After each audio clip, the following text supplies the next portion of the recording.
people just think about Accra. Right. No, Accra is just like this of the whole Ghana. Yeah. Go to Cape Coast, go to the eastern region, go to the northern region. You know, people are buying land for 3,000 Ghana cedis in the north. In the last 10 years, there has not been any asset class that has performed more than Bitcoin. Right.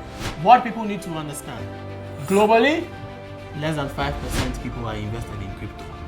There are some blockchain brands, AI brands, that when you buy today, right now, you buy, it's like buying Google stock in 2001. Wow.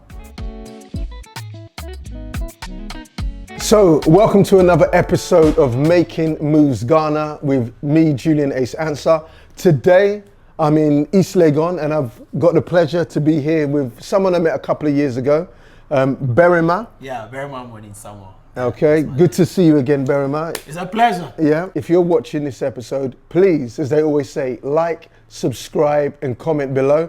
And also we're trying to, just get that subscription increased so we can really make moves here in Ghana and across the diaspora.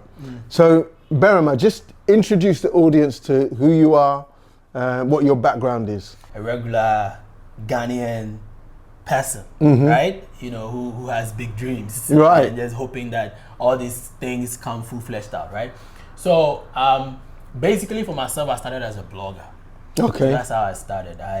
When I was in the media school, I quite remember I used to have my own blog site, where I was posting stories and stuff like that. And at the time, it was going viral. And, sometimes some of these lecturers will come and they've seen my stories and stuff. And like, oh, you're a student here. And all these, my colleagues, they talk about me, they talk about the stories. And, they talk about like, yo, you're just a student. And, you're creating all these stories. Because I used to go to all these media stations as well, go give opinion about things. I used to write for Ghana Web, I used to write for Wode in Ghana, and all these lead web portals in Ghana. And so for me personally, that's how I started.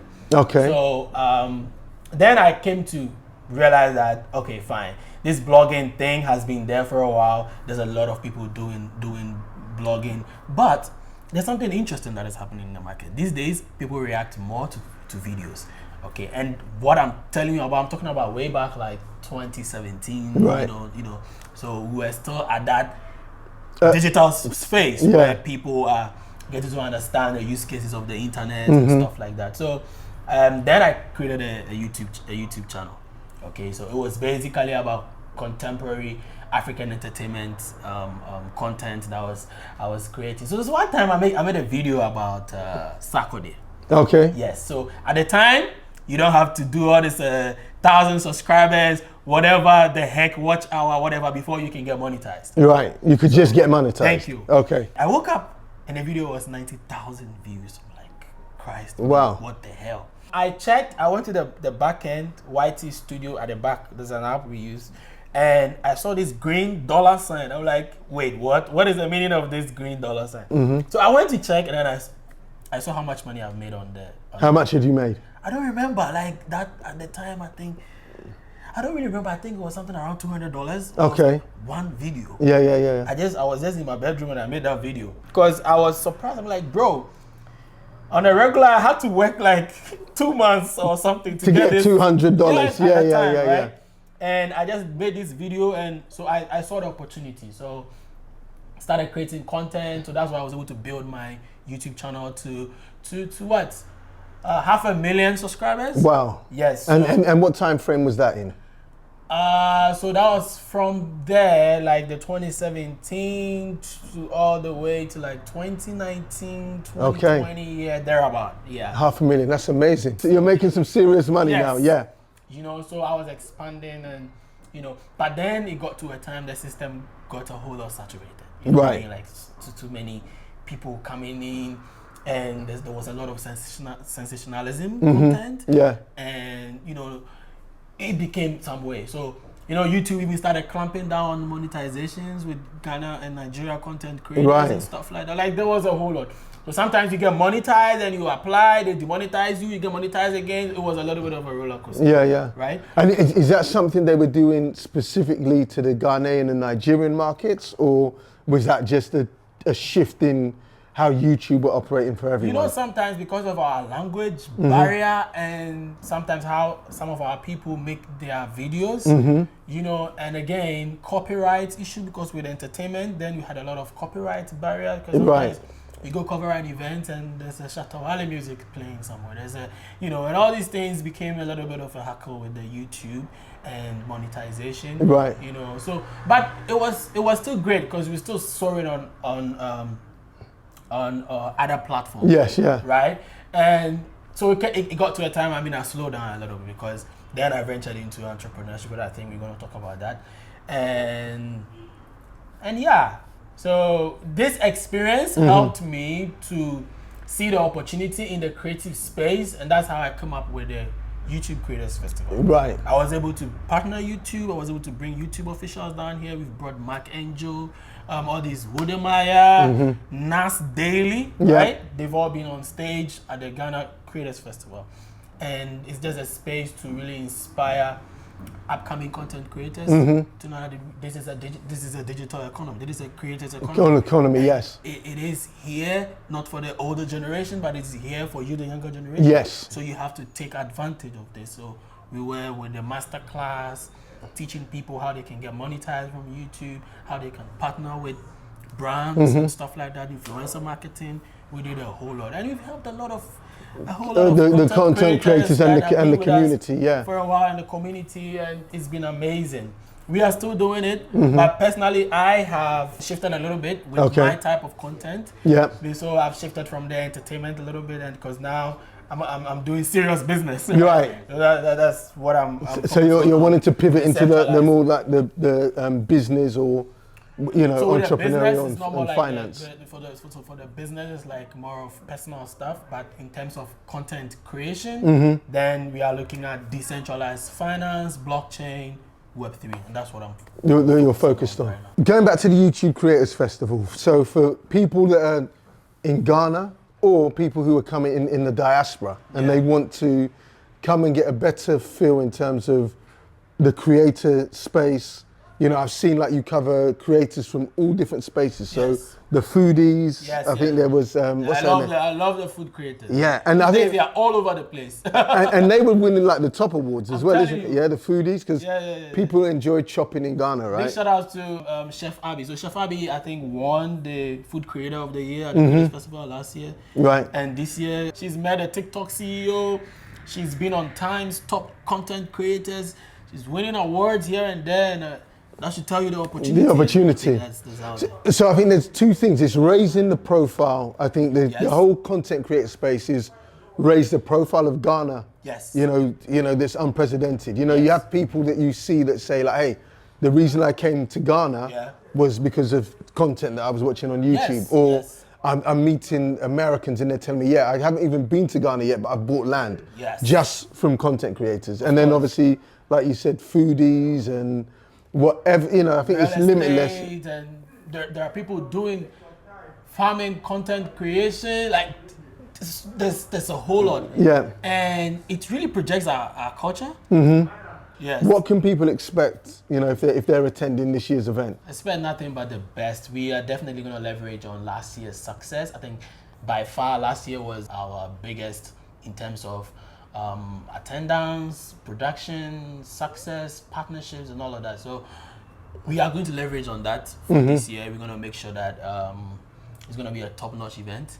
It's an event that you come, that you're not only going to network with a lot of content creators like yourself, but also, you know, there's going to be a whole lot of people from the business works of life. Right. We're talking about brands and their CEOs and all of that, because one thing that we are trying to do is, most of the time there's this bridge where it is difficult for brands to reach out to creators and for vice versa, right? For creators to also reach out to brands. So this creates a platform, like an intersection where they can come together. We create that enabling environment for everybody to be on the same level, so that they can just work things out. Like, and it has happened so many times previously that brands have come there and they've signed content creators, have a talk with them. So, let's meet at the office, let's close this deal, and all those kind of things. So that's another thing that we are really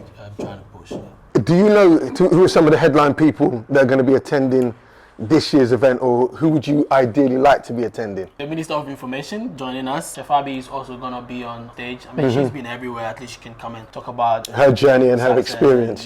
Keep tab on our socials. We'll definitely be dropping, all of those. But there are really A-lists that we are going to also get them involved in the festival for other content creators to also learn from. Talk to us a bit about like your journey into Web 3.0 and Bitcoin and crypto. It's a Bitcoin.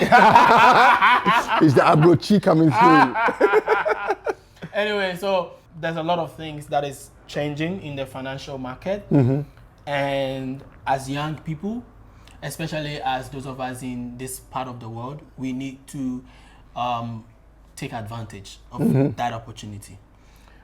Decentralized finance simply means taking full control of your finance, not having people take charge of it. For example, what we are seeing in the fiat system, so we have our monies with the banks, we have our monies with other institutions. They can do whatever they want to do with it.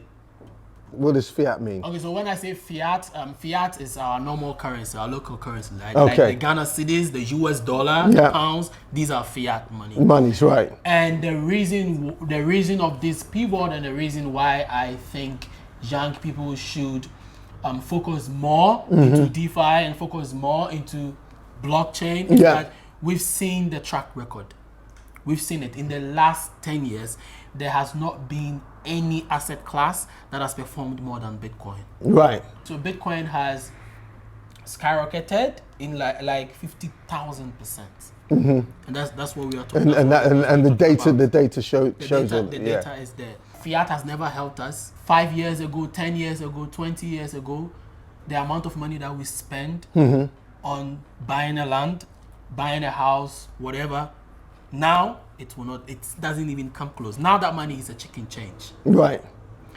And so with digital asset, with a very, very strong use case, it's always going up. Right. And that's the Ethereum example, Ethereum and Bitcoin and some of these tokens that we are talking about. So which means that if, let's say, somewhere around 2011, if you had bought, let's say, $1 Bitcoin, now we are talking about you are crossing like 150,000 US dollars. Right.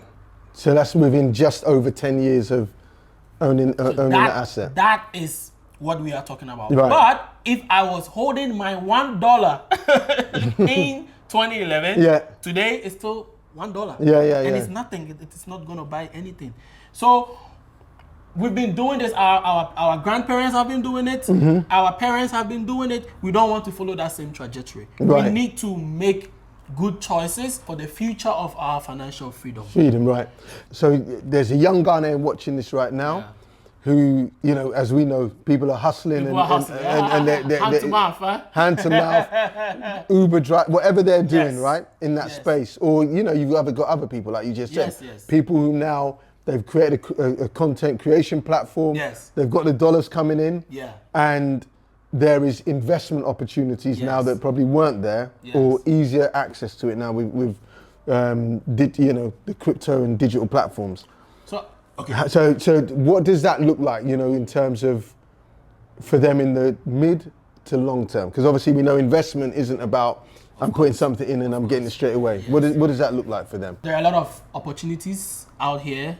I always say, I've had the opportunity to be in Toronto for a while. I've been in Ireland. I've been to quite a number of places. Right. But I always choose here because I feel like there are people here that are doing it, and they are just like me. It's not rocket science. These are not people that when you cut them, it's blood that comes. What is so special about them? It means that there are a lot of opportunities here that we can tap into. So even besides this blockchain that I'm talking about, and people come here, they want to invest into real estate, and all these people think about is Accra. I was having a conversation with my colleague. I'm like, people just think about Accra. Right. No, Accra is just like this of the whole Ghana. Go to Cape Coast, go to the eastern region, go to the northern region. You know, people are buying land for 3,000 Ghana cedis in the north. Right. It's land. Yeah, yeah. If I get on the flight, how much do I need to pay to get to the northern region? So it's still Ghana. Yeah. There are a lot of opportunities. There are a lot of businesses that have not been moved here. Recently, I was talking, okay, maybe a lot of your audience wouldn't even know about Polymarket. Let's talk about Uber. There are people that were out there, people that had the opportunity to travel like yourself and other people, and they knew about Uber, right? They knew about how ingenious the plan is. Like a company that doesn't own any car, cars, yeah. yet they are making so much money, even more than the car companies. And you've traveled, you've seen these apps working, like, you know. But then there is Ghana. Nobody knows anything about Uber. There was nothing like that. We were still doing our taxis and doing our. People were here. They had the idea because they knew about it that they could have started something similar to that. You don't have to rebuild Uber, but you just had to do something local. Thank you. Yeah. None. I mean, we have people here. We have people that are building software. We have people that had the capital to start something like that. Right. There was nothing until Uber themselves.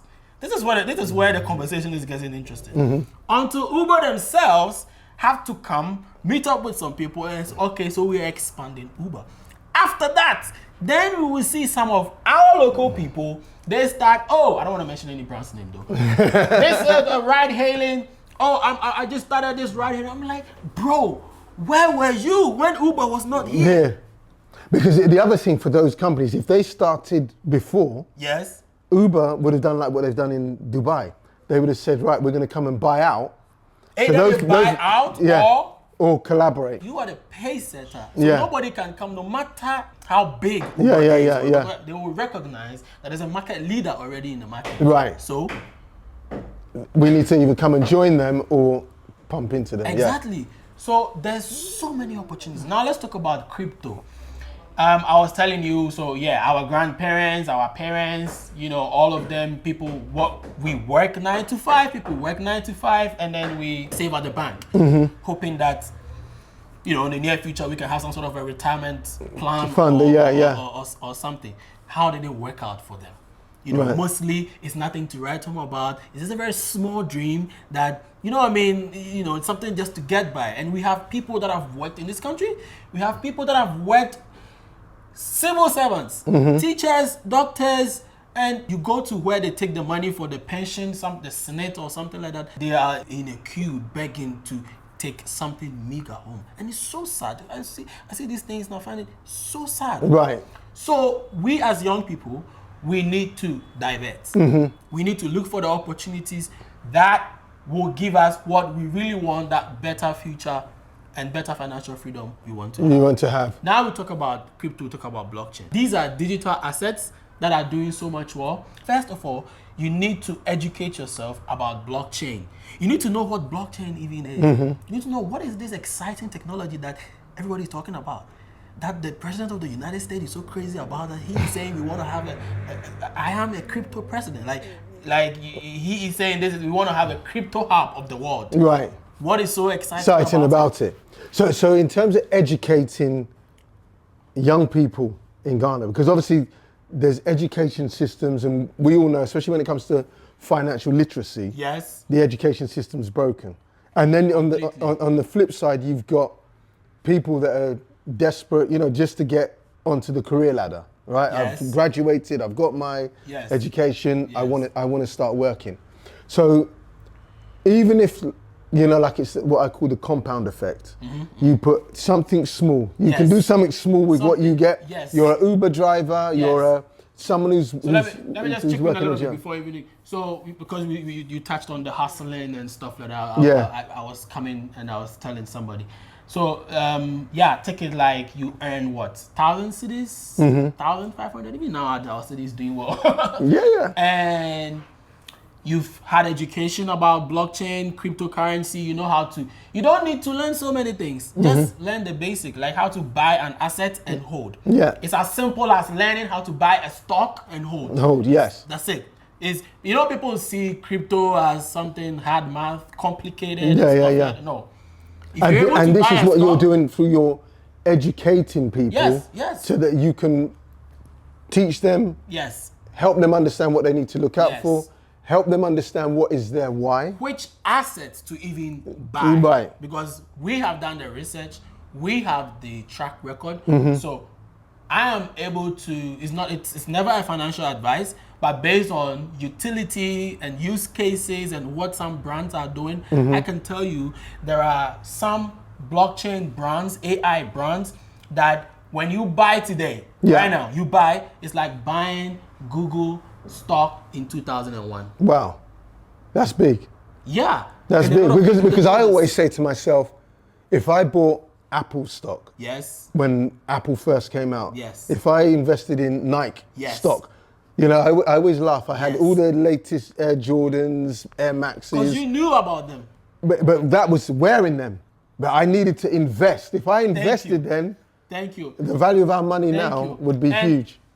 What people need to understand, globally, less than 5% people are invested in crypto. Now that should even clock it. Right. Less than 5% globally are invested into crypto. But you know what? Eventually, half of the world's population will get into crypto. Tesla, BlackRock, Fidelity, MicroStrategy. These are world's leading asset managers. Yeah. Right? They are investing in Bitcoin.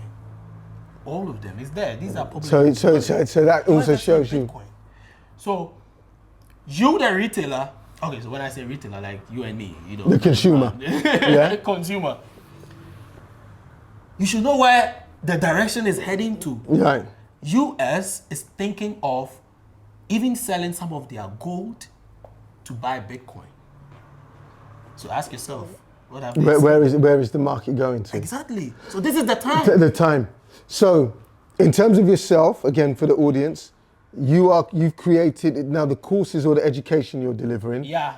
What through format? The content creation, right? Right. So it goes back to your content creation, but now you're riding this, you know, like technology, financial or not fintech, but financial technology. Yeah.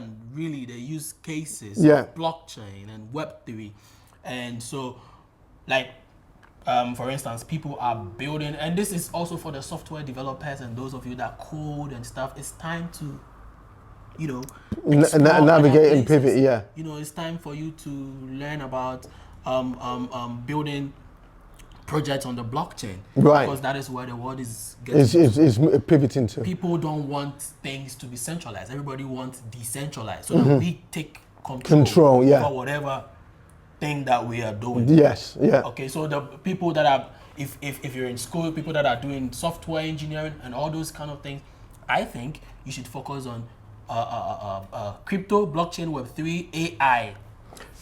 And with the education system, so I know there's like institutes like MEST or Sheshi, and then obviously you've got like some of the big players like Google and some of these tech companies. To do that at scale, do you look at it that people need to get educated here, or should they be going to Western countries to get those blockchain education? I feel like there's a lot of knowledge abound. I know a lot of people that are taking courses even on YouTube. Right. You know, you don't need to change your current location. Personally, I'm looking at building a hub for blockchain. Is in the pipeline. I'm working on it. Still talking to a few investors actually. So we're gonna build a hub to let people. Train people, for people to come there to also come and connect, and you know, people want to be physically inclined to know what is happening, and all of that. So that is something that I'm really working on, because there's nothing like that in Ghana, and people talk about crypto, and it's all about they want to learn. They want to know which assets they should buy, what should they do. They're like, we're just in a limbo, we don't know what we're doing, you know. So that's what that's one thing that I'm building. But you yourself, you can also go get online, go to YouTube. Yeah, there are a lot of resources that you can to be able to learn about that whole space. Yeah, talking to one lawyer that female lawyer that follows me on social media, and we were having a conversation, and she was like, "Barimah, I studied this all by myself." Like, kudos, big up. This is yeah. Explore because then it becomes a if you've got pockets of people doing something, it becomes a movement. Yes. So it's like a quiet movement And of trust people. me, the crypto community is one of the die-hard biggest communities online. Right. And once you get into it, that's where you start to connect with, every other people. Like-minded people, yes. And so for me, I'm really pushing for adoption in Ghana and Africa as a whole. There are a lot of projects that I'm working on, personally working on so many things with regards to blockchain. I've worked with Binance, I've done stuff with Bybit. There's other projects, Chain, and all these people that I'm doing so many things with.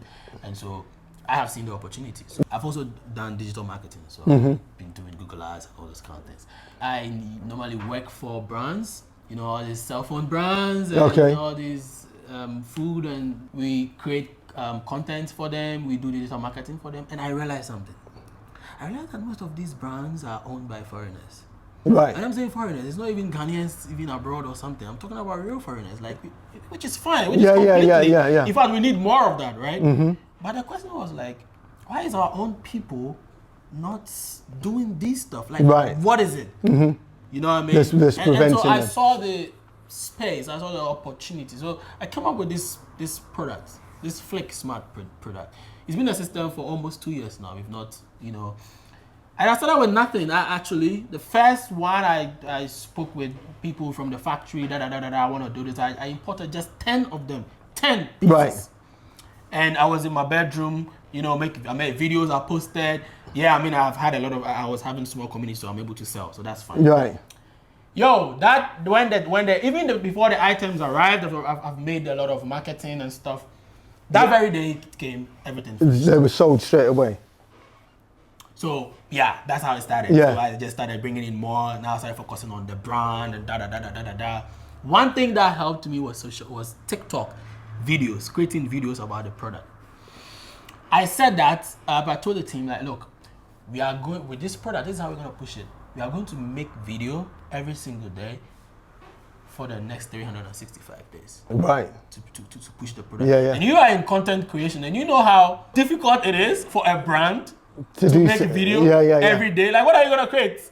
So you were just consistent. Yes. Yeah. And also, just to caveat here, this is a conversation we're having. So this isn't financial advice. It's not financial advice. All right. Absolutely. So, again, with everything, all the assets, you classes, have to do your own research. Do your due diligence. Yeah. Do your due diligence. You invest as you know what you can risk, etc. Yeah. Yes. I just want to be clear with the audience on that. But listen, Barimah, it's been great, having the opportunity to catch up with you. Fantastic. Again, if you want to purchase a Flick. Or even invest in it. I'm opening you're up investing? for investors. Yeah. If Okay. people want to invest. All right, we can talk afterwards. I'm open to that. Yeah. In, Nigerian market is new. New, so we just. And that's a big market in Niger. Huge. They have a lot of people in Niger. Just Lagos, just small part of Lagos. That's what I want. Yeah. You don't need to limit. You can go to Abuja as well. Yeah. But listen, really good catching up with you. And for anyone who wants to follow you on socials, your YouTube, your courses, just share with the audience where they can connect or where they can get more info. So I post a lot of videos on TikTok. I've got huge engagement on TikTok. So just look for Entamoty, Entamoty. Yes, and I yap on X as well. I do a lot of yapping on X. Amoaning Samuel. These platforms are all verified. So always look for the verified. The TikTok is verified. Twitter verified. Instagram, Entamoty, Entamoty. We're also verified. So yeah, let's connect and put a lot of educational, life-changing content out there. I like that. High value. Yes. High value content. So, just go and watch the videos. If you want to join the beginners class, that's also fine. We can schedule you. There's a one-on-one class I offer as well. But of course, there are, But we look at that, and then that's it. That's good. Let's take everything to the moon. To the next level. Well, listen, I hope you've enjoyed the value from this conversation with myself and Barimah. Remember to subscribe, like, comment, and share. Share that love of making moves Ghana with me, Julian Ace Yes, Ansah. and one last thing, the Ghana Creators Festival, guys, is coming up. Oh, yes. All the content creators are super excited. And if you're a content creator out there, or if you're aspiring content, to be one, yeah, please, you cannot miss this opportunity. I want to take advantage of this to thank Mental Music. You know, these guys believed in us from the very first maiden edition. Okay. And they're not even in Ghana. These are a multi-channel network. They've been helping top creators, Sheldon and other African creators. They're helping them build their content. And so Mental Music, big shout out to my good friend Yoni Friedman. Hopefully we see if they can be in Ghana this year for the event. So big shout out to Mental Music for supporting us all the time. So make sure, just visit ytcreatorsfestival.com and register, and see you in November. Peace, that's all from us. Making moves in GH. Making moves in Ghana. Making moves in GH.